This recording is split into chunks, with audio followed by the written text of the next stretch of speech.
Welcome in. We are back. We're talking Heroic Disgrace with the author Scott Box. Hope you can see it. Can you see it here at home? We'll get it on both cameras, nice and clear. We are going to go through the subsection explosion because we want to be like an action movie. We always love to see explosions. There are good explosions and bad explosions, right? Sure, Clint. A good explosion. Okay, we're done here. So a bad explosion would be, I hope you love our inside jokes and our humor. It's for you. A bad explosion would be anything that destroys. Are we talking like Shrek? Better out than in? Yes. That would be a good explosion. There you go. Passing gas or is that what we're talking about? Burping. Yes. That's what I meant by that. I was trying to think. I mean, I freestyle this a lot. I try to not have any content. So it's an open mind, it's all good, open man. Mouth. That's good. Hey, as long as we get to keep Shrek in this episode, I'm down. Shrek is already in. He can't get out now. Down. He's in. So we have layers, much like an onion. Let me explain this to you how it works. But no, I think we're going to talk explosion today. But what we're going to talk about is how mental health and the explosion being the end case scenario, which we don't want. Okay, you don't want this meltdown, this breakdown. You don't want this midlife crisis, you might put it. But between the ages of 26 and 30, you talk about how you began working for the insurance company, right? And you were having these times of that were kind of like speed bumps that come before the emergency sign to slow down before the cliff, right? What were some of these speed bumps like, the things that were leading you up to the explosion of getting diagnosed with bipolar disorder? This is really interesting because a lot of it comes from what we'll talk about eventually, the hypomanic stuff. But hypomania is really that it's... If you think of things just on a curve, the depression obviously is down low, and then you've got the mania, which is the high side of bipolar. Well, there's this beautiful spot in the mania. Yeah, I love that spot. Right on the up though. It's not quite mania, it's hypomania, and it's amazing. And it's the drug that keeps you wanting to come back over and over and over. And at least it was for me. So you lived at Disneyland? Is that what you're saying? Yeah, pretty much. Actually, for a while, our family almost I want to live at Disneyland. That's a whole nother story. We don't want to get to hypomania. No, but my point is that as far as the explosion, though, there's those moments that feel incredible. And what was your question, though, having to do with... What are the speed bumps? What are the little bit of the signs that, hey, maybe something bigger is at play that maybe Carrie Ann was seeing? This is what we didn't understand. Sorry. Yes, I knew something was afoot, but I had no clue what it was. And this was one of those speed bumps because what always came after the good was the crash. Always. It never failed. And so... that became something that ultimately once we had a name for this, bipolar disorder, we then knew, oh, well, that's what's happening. But early on, we had no clue what was going on. Right. So what were some of the things that maybe you can speak from kind of Carrie Ann's perspective on this. What were some of the things that she was like, this is kind of a red flag? Well, take drinking, for example. Perfect. Yeah. I mean, wild turkey and tarantula tequila are... Do they go well together? No. Okay. So this is like a donkey in your garden or whatever, right? No, they don't go well. Yeah, it's like a fox in the hen house. Right. It does not go well. Nice. Unless you're the fox, but... Yeah. Yeah, I guess. Go ahead. No, I mean... Tell me about the drinking. There was a season... I've never been a self-medicator from the standpoint of long-term self-medication that I'm aware of. There was a season, though, where I did. And when I say a season, half a year, maybe a year, I suppose. I can't remember. Of a bad lifestyle. Oh, yeah. Heading toward a worse lifestyle. Correct. And heading toward relational disaster. So you talk about being in the explosion subsection, you talk about being in the margins, living outside the margins of like a piece of paper. When would your drinking start? When would it end? Are you like getting home from work, start drinking? What was the... Yeah. Like, hey, just grab a glass of wine, or maybe grab, like you're saying, pour a drink. Rocks or no rocks? Yeah, always ice. Start rocks, but then did you get to a point of no rocks? Yeah. Okay, so these are red flags. In case you don't know, that's a red flag. That's called that's ramping it up a bit. Oh, right? Yeah. And then eventually you get to one for the road, a 70s saying we don't need to bring back. One for the road. Because that's just horrible when you think about it. Right. Right. So I hear you on that. I think of the first time that, I mean, this is how naive I was. I wasn't naive. I'd lived through and seen enough people deal with alcoholism, even in my own family, that I was aware of the slippery slope. Right. But I had never experimented with alcohol until I was really 25. I mean, like, I didn't experiment with the getting slammed, just sloshed completely. So marriage and kids drove you to drinking. Kind of. It's a weird thing, man. There was the stress. All of those little speed bumps were involved. Speaking of speed bumps, right? But from the specifics of the drinking, it would be end of day, and then it was as quick as I could get to the buzz as possible.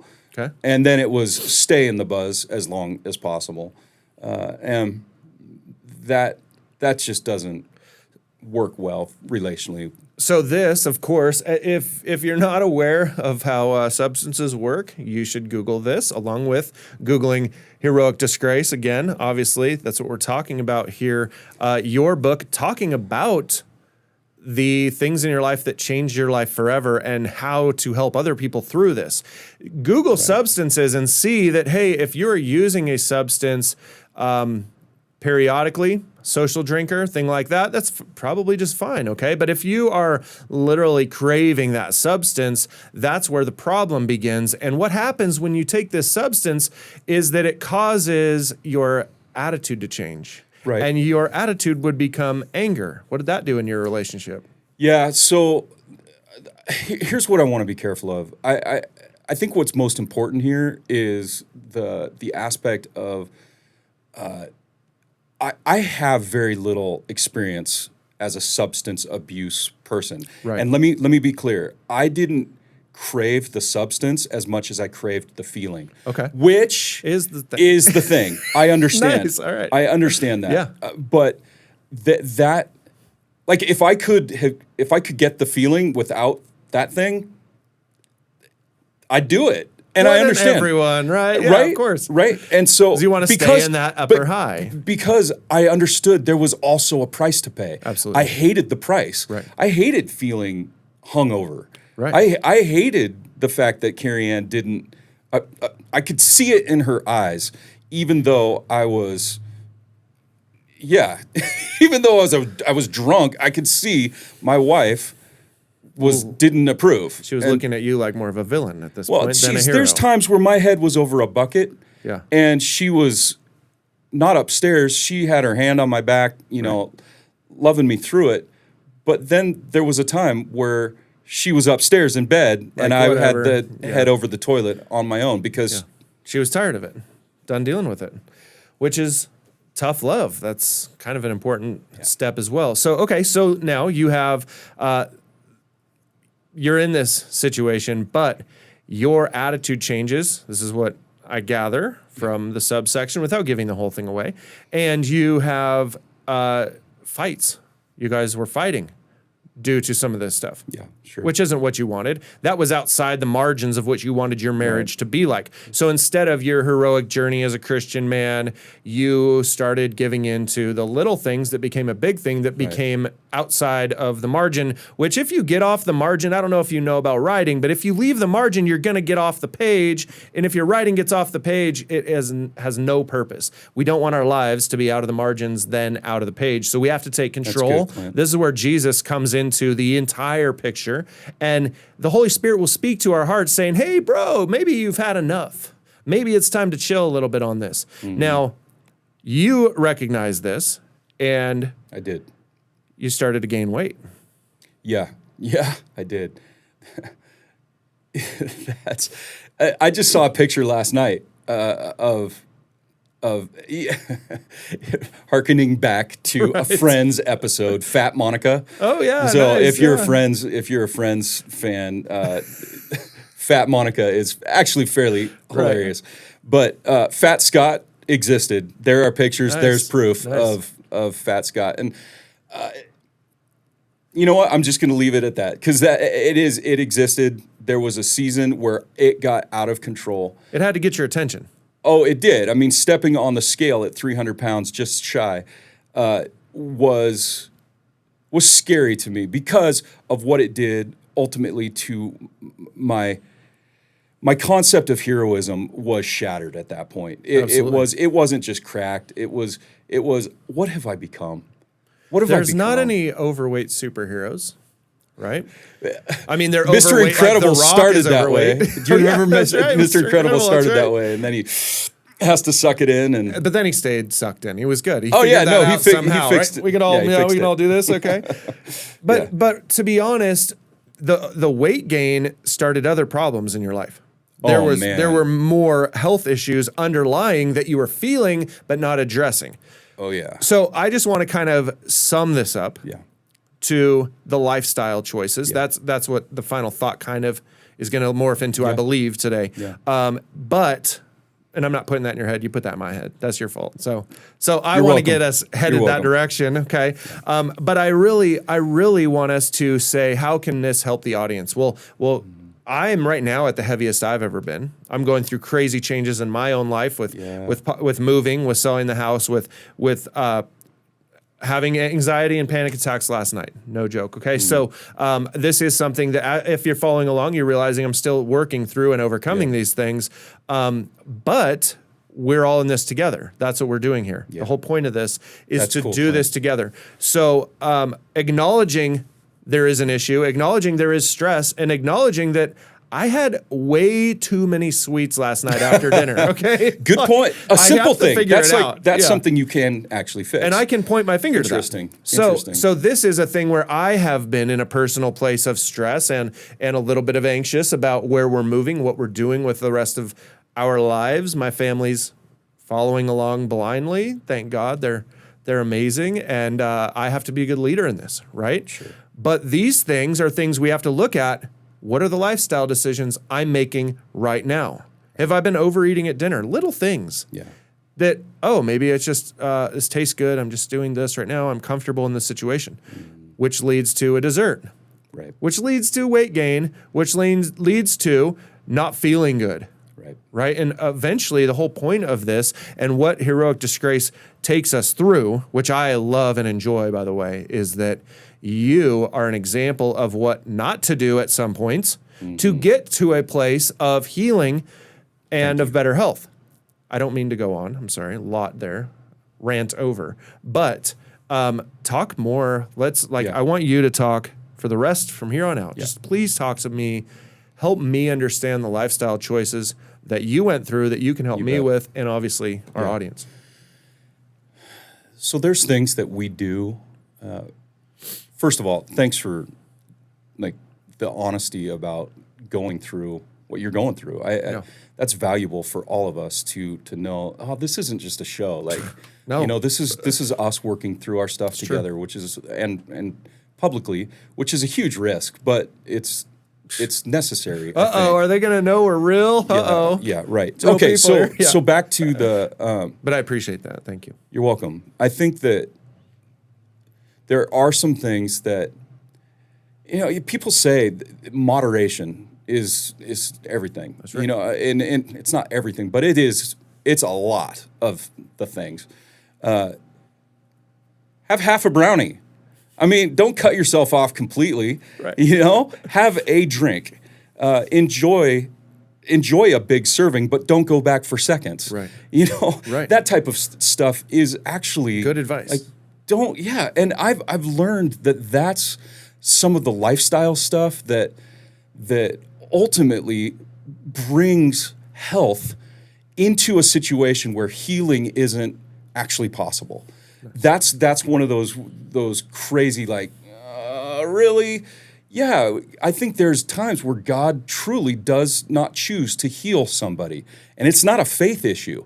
It's a God issue. Like, that's his will issue. Absolutely. And yet, health is a possibility. In your situation, in my situation, we need to find the things that draw us to health.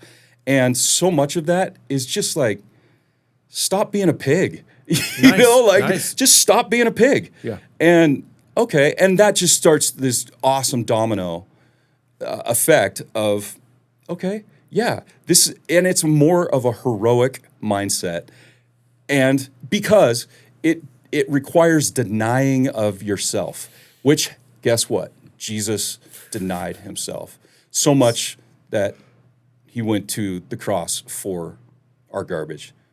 That's my final thought. Man, we could do a whole show on that final thought. I could break a lot down in that, which I love that. Man, when I think about Superman, I don't think about him pigging out. I think about a person like Superman, just using this fictitious character, as like a model of self-control, right? If you are watching a movie and you're seeing Clark Kent, that's Superman, eating spoiler brownie. Sorry. Dang it. No, I wasn't going to do that. No, but if you see him eating a plate of brownies, you're for sure not thinking he should grab 3 or 4 of those things. Right. He probably has a bite while he's off to save the world. Yeah. So I think that's huge. Lifestyle choices, healthiness. Is that a word? Healthiness? Yeah. We're on our way toward a lifestyle of heroic disgrace. This is what we're learning about. And we're on that way. We're on it together. So now, I don't know if that helped you guys, but that helped me because I do need to stop being a pig. I need to just sorry, dude. That wasn't directed at you. Thanks. That's me today. You're welcome. You're welcome. I was a pig last night. There was even caramel syrup.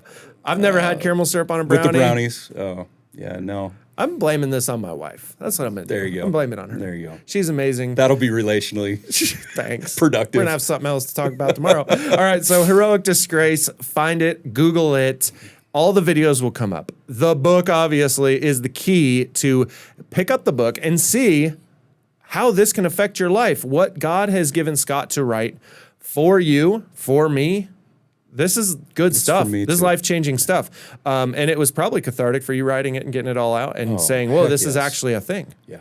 So join us again as we talk Heroic Disgrace. Search us on all social media platforms. We're out there. Find us, connect with us. Talk with Scott. Ask him the hard questions. Don't blame me for the pig thing. I didn't bring that up. So you guys have a great day. I'm out of here. We got to go. See ya.